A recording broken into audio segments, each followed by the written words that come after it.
Hello बच्चों, let's read the question. Which of the following pairs of elements would have a more negative electron gain enthalpy?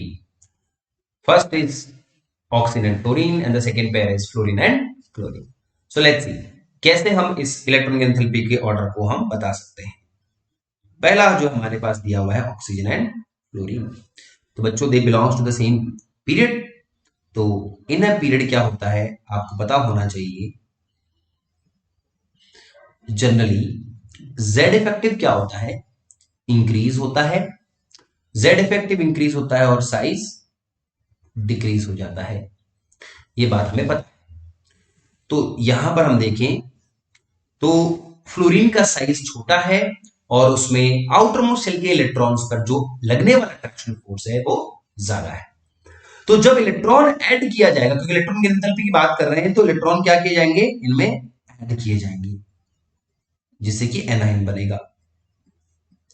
और उसके gain करने पर energy क्या होगी, release होती है. ज्यादा रिलीज होती है तो इलेक्ट्रॉन की एंथैल्पी ज्यादा नेगेटिव, और कम रिलीज होती है तो कम नेगेटिव.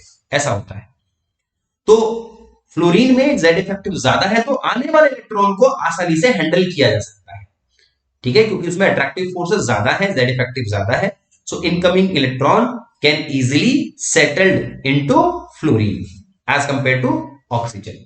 ठीक है, क्योंकि साइज भी छोटा है तो इनकमिंग इलेक्ट्रॉन न्यूक्लियस के पास में रहेगा तो उसको कंट्रोल में कर लेगा. सो दैट्स व्हाई फ्लोरीन का जो इलेक्ट्रॉन गेन एंथैल्पी है वो मोर नेगेटिव होता है. किसके कंपैरिजन में, ऑक्सीजन के कंपैरिजन में. किसका ऑर्डर है ये, नेगेटिव इलेक्ट्रॉन गेन एंथैल्पी का.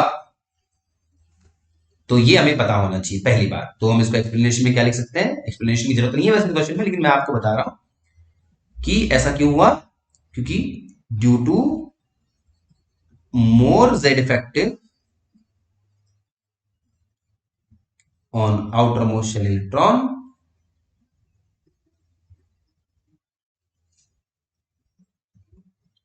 incoming electron can be easily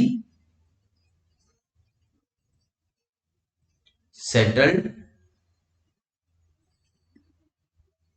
in fluorine. ठीक है, तो more energy will be released. So more energy will be released. Okay, ये इसका एक्सप्लेनेशन हो गया. तो बच्चों अब इसका हम सेकंड पार्ट देखें कि भाई फ्लोरीन और क्लोरीन में कौन होगा. तो जनरल ट्रेंड क्या कहता है, ये ग्रुप की कहानी है.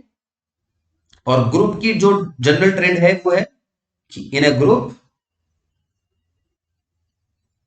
अ ग्रुप साइज इंक्रीज होता है. सो electron gain enthalpy negative value क्या होती है, डिक्रीज होती है. ठीक है, but here it is an exception case, very important it is. तो ऐसा क्यों है कि भाई क्लोरीन का जो नेगेटिव इलेक्ट्रॉन गेन एंथैल्पी है वो ज्यादा होता है किससे, फ्लोरीन से. ऐसा इसलिए है, तो एक्सप्लेनेशन मैं आपको बताता हूं साथ में. Due to small size of fluorine, incoming electron suffers more repulsion.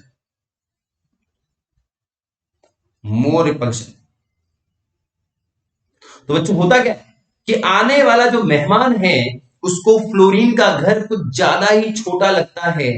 ठीक है, फ्लोरीन का जो प्यार है वो तो बराबर उसको लग रहा है, लेकिन जो साइज है घर का वो छोटा है, जिससे कि इनकमिंग इलेक्ट्रॉन को थोड़ा कंजस्टेड फील होता है. ठीक है, एज कंपेयर टू क्लोरीन का साइज ना तो बहुत बड़ा है ना बहुत छोटा है, तो इनकमिंग इलेक्ट्रॉन आसानी से उसमें सेटल हो जाता है, जिससे कि and due to this less energy will be released as compared to chlorine. ठीक है। तो इसलिए क्लोरीन की जो इलेक्ट्रॉन एंथैल्पी है वो ज्यादा नेगेटिव होती है, फ्लोरीन की कम होती है। कई बच्चे ये कहेंगे सर ऐसा ऑक्सीजन क्लोरीन में क्यों नहीं, क्योंकि उनका साइज बहुत ज्यादा डिफरेंस नहीं है, या फ्लोरीन क्लोरीन के साइज में काफी ज्यादा डिफरेंस है, इसलिए ऐसा हो रहा है। सो आई होप आपको ये आंसर समझ में आया होगा। Thank you.